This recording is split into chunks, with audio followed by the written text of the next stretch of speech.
The Arlington Weekly News. I'm Craig Nolan. Thanks for joining us. Boo! Boo-hoo. I'm Daniel Pineda. Boo you. And my name's Adele Kuo. And here we go with our Halloween show for 2015. Hope you're having a scary Thursday night and a safe and scary Thursday night and enjoying the mild weather.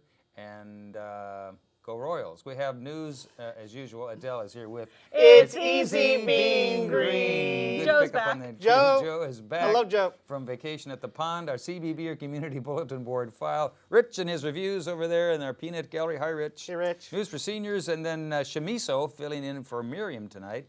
And she's doing a commentary, I guess, on the role of women in Arlington County government. That's our show. But before we go, a social media reminder from my partner here. Absolutely, Mr. Nolan. You can watch the Arlington Weekly News on our YouTube channel. That's youtube.com/Arlington Weekly News and the number one. Uno. And also facebook.com/Arlington Weekly News. Mr. Nolan. All right. Gracias, Senor Pineda. Here we go with the first of our news items. Seniors' glasses in place. Well, last week, we told you about an Arlington County competition for young tech startups. It's part of an initiative to attract more technology companies to the area here in Arlington. Well, the ballots are in and the winner has been announced. A cybersecurity company from Montana called Oppleo Security, O-P-P-L-E-O, at their website, www.sickerniz.com, won AED's Startup Arlington competition. They'll move to Arlington soon, and they'll get 3 months of free living space and office space. Not a bad deal. Congratulations to Oppleo. Daniel. Absolutely. Congratulations goes out to them. But Craig, another important race for the county is on the horizon. The 2015 general election will be on Tuesday, November the 3rd. The Arlington candidates are Reed S. Goldstein and B.A. Brooklyn McKinley are running for the school board. On the county board, 2 seats are up for election with Democratic candidates Katie A. Katie Crystal and Christian E. Dorsey, and independents Audrey R. Clement and Michael T. McKinnon. Very good. Yes, running for those seats. And the treasurer, sheriff, clerk of circuit court, Commonwealth's attorney, and commissioner of revenue are all Democrat incumbents running unopposed. Visit vote.arlingtonva.us for more information. Craig. All right, also in our news items, our county's actual race, a real race, the Marine Corps Marathon, had several notable things going on this year. It was the largest one that they've had ever so far. It had record high performance and a percentage of women runners, a record high number of foreign participants, and a first-timer to the marathon who won the event. A memorable factoid for Arlingtonians is that the youngest female runner on the track was an Arlington resident. 14-year-old Ella Alliston ran along with her parents, Martha and Ross. Ella took 6 hours, 9 minutes to run the about 27-mile marathon, slightly faster than her parents. Wow. Congratulations to Ella and her family on a job well done for the Marine Corps Marathon 2015. Congratulations, Ella. Daniel. You're getting all the good stories. Well, Craig, from runners to sitters, more specifically squatters, a local church spent 3 years unaware that they had a stowaway. A 42-year-old homeless man, William Barker, lived in the attic of Arlington St. Anne Roman Catholic Church. Well, this month, police finally caught him. And to travel in and out of the unauthorized home, he would have to wait until the church was quiet, then use a ladder to go in or out of the facility. He was caught after an air conditioning repairman told a church official about some noises he heard. The church official called authorities.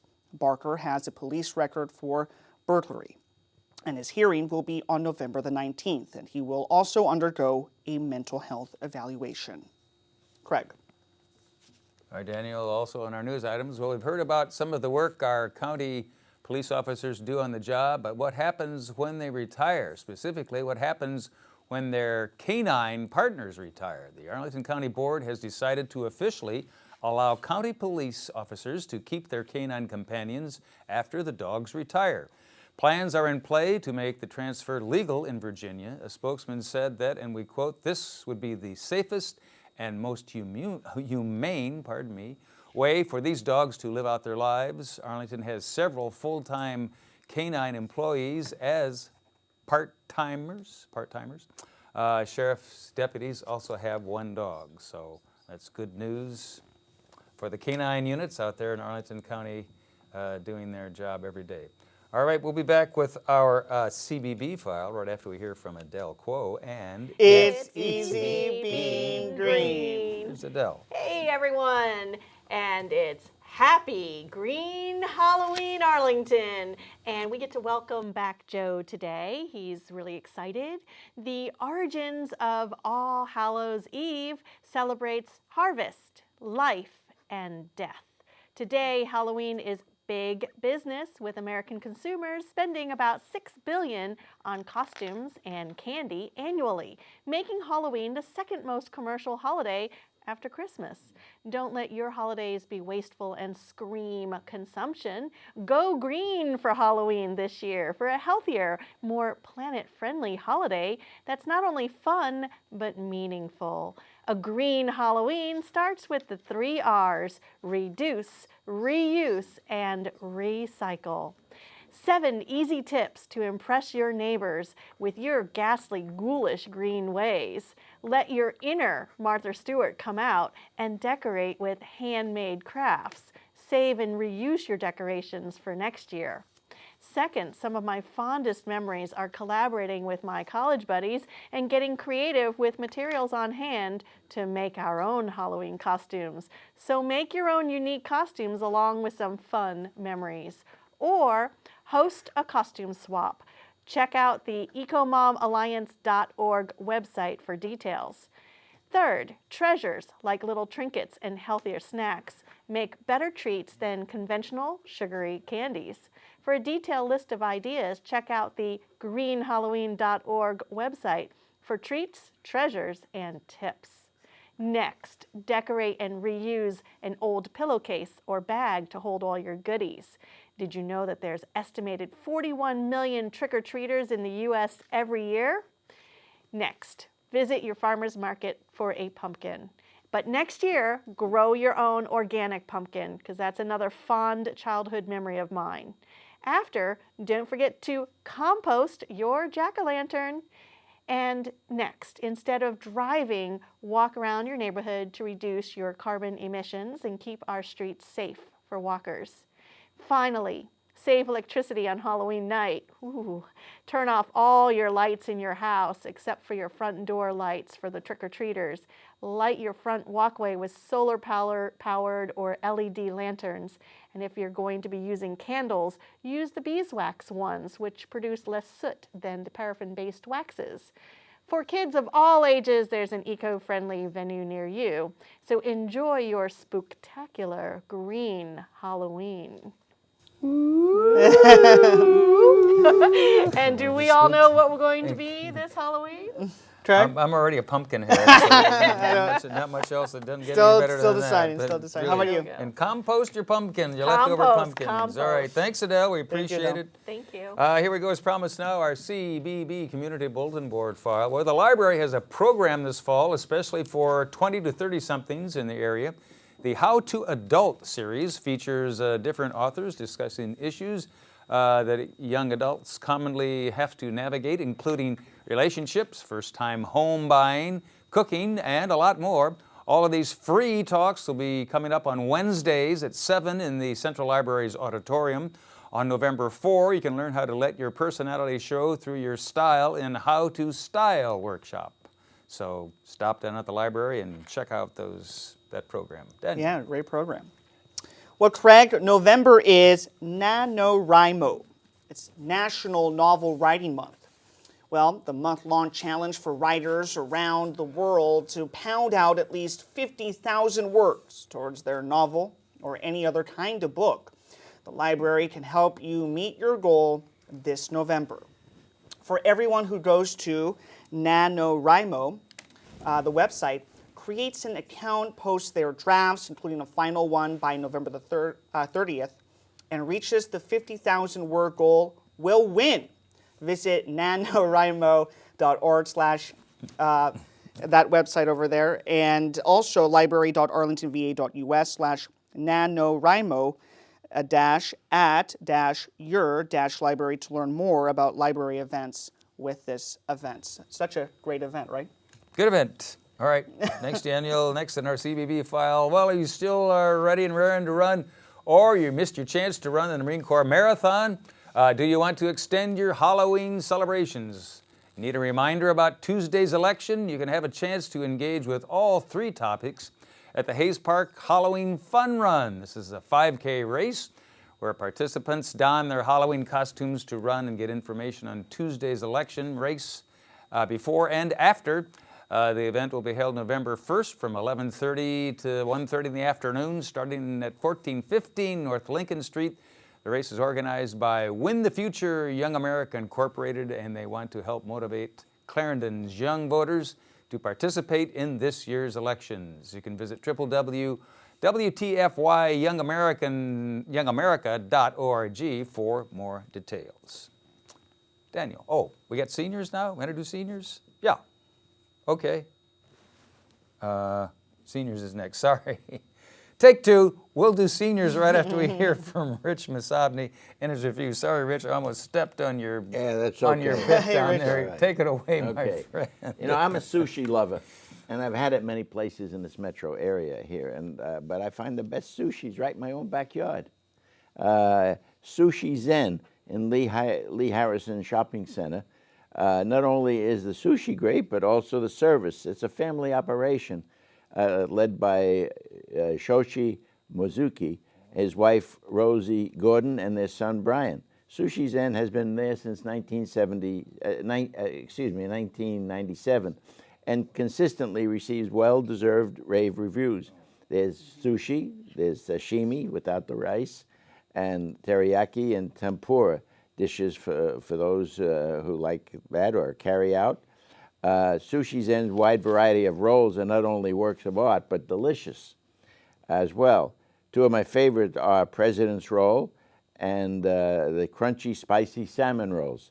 I was pleasantly surprised at how much I enjoyed the tempura dishes, lightly deep-fried shrimp and veggies, really scrumptious, wonderful.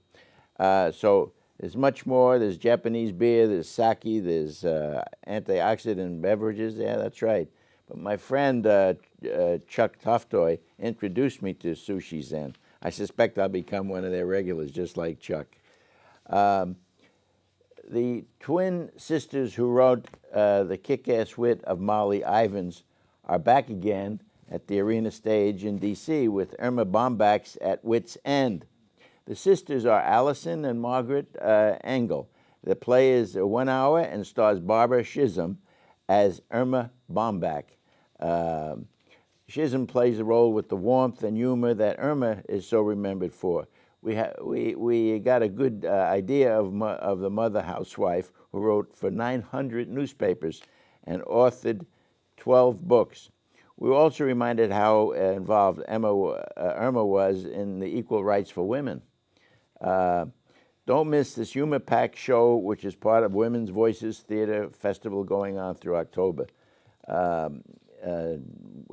sister, one of the sister of these twins, Joan Horwood, is a neighbor of ours in Arlington. Very nice.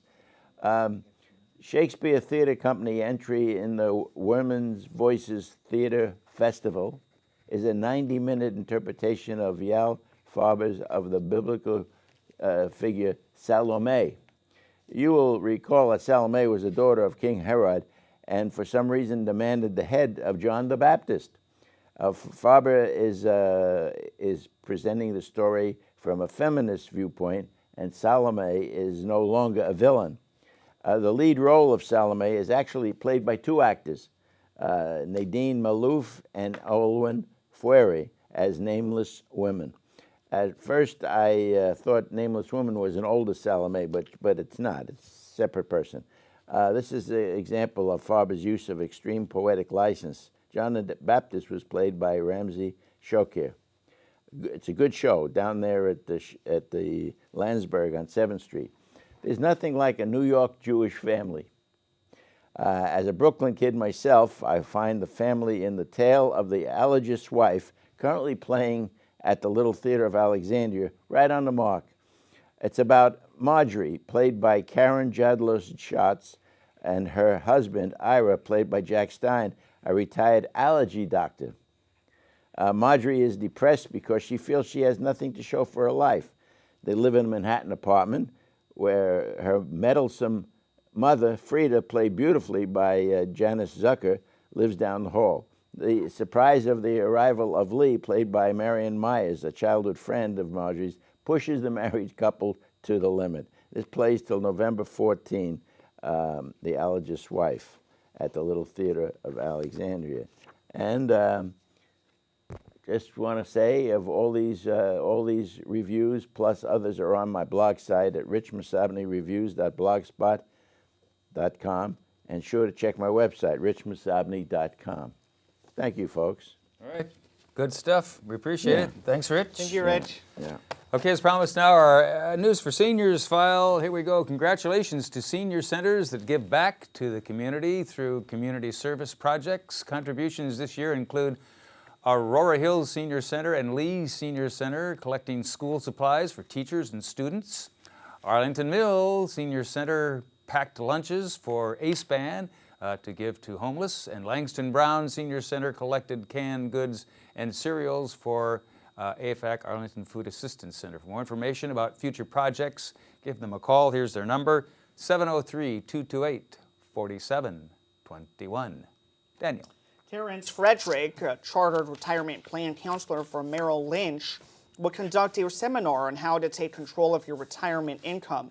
Frederick will discuss retirement income risks and how an annuity can be helpful.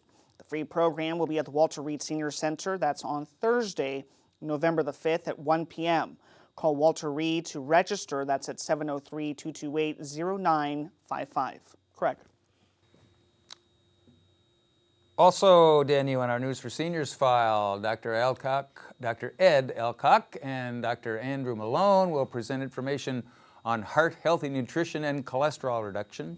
They'll discuss signs, symptoms, and risk factors and ways to prevent strokes. This free event held on Thursday, November 5 at 11 in the morning at Culpeper Garden Senior Center. To register information, give them a call. Their number is 703-228-4403. Daniel.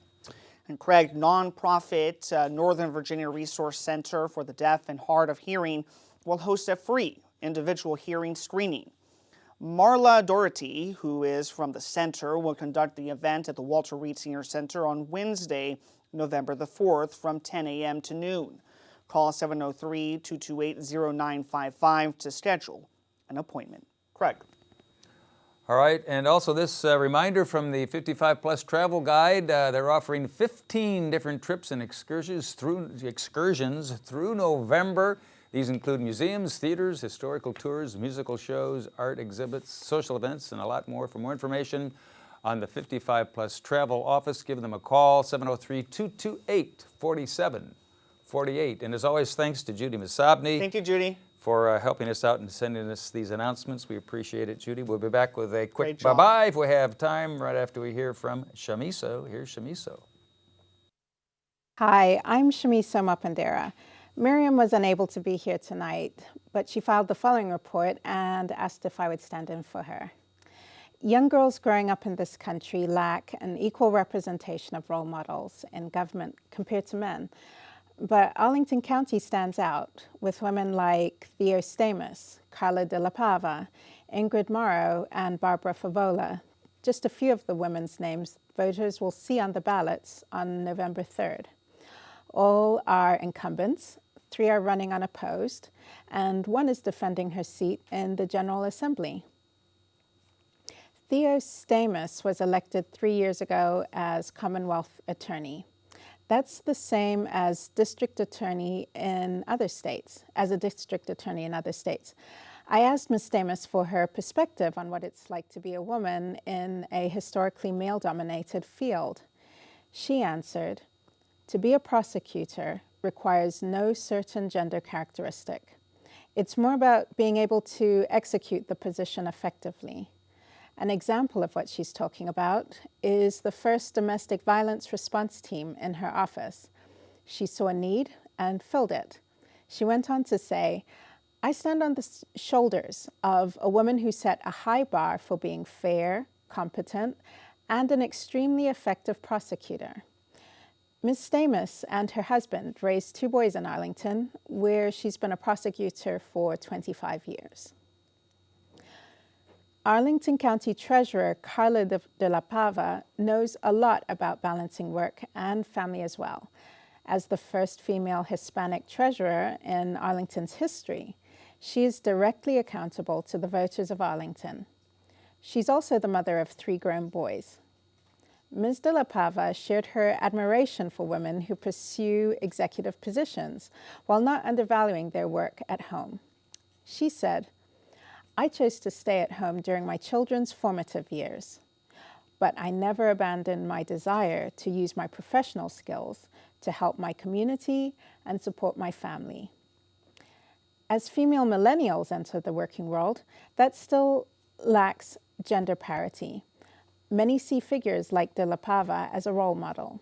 She said, "It's humbling to find yourself representing so many because of gender, but the role and responsibilities of treasurer did not change because I'm a woman.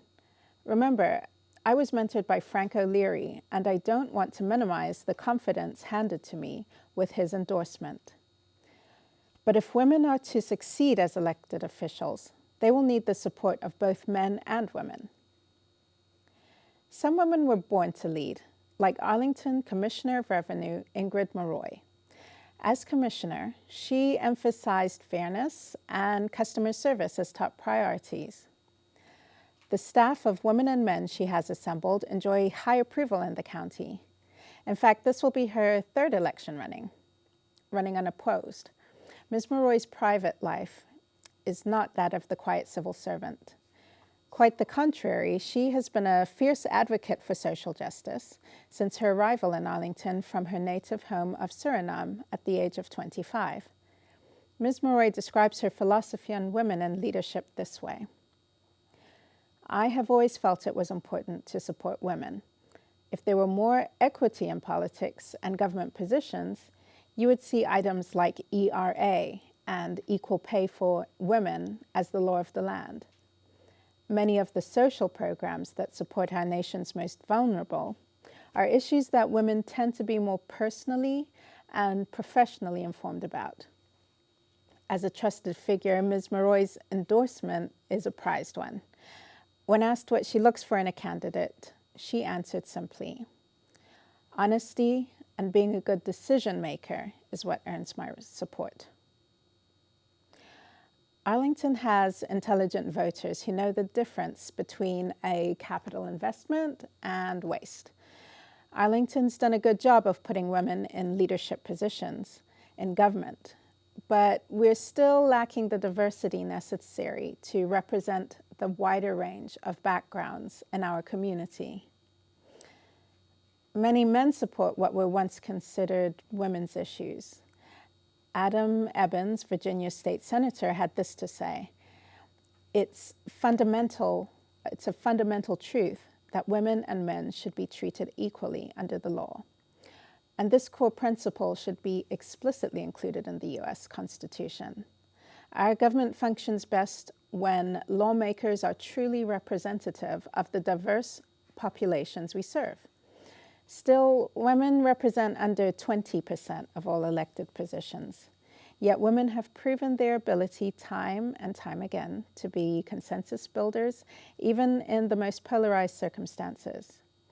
So why is it that women are reluctant to engage?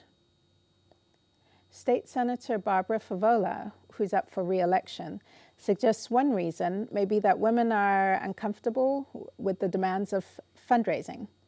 She said that many women who decide to spend time away from their family or devote themselves to something must be stirred by passion. Few women enter politics because they are chasing success.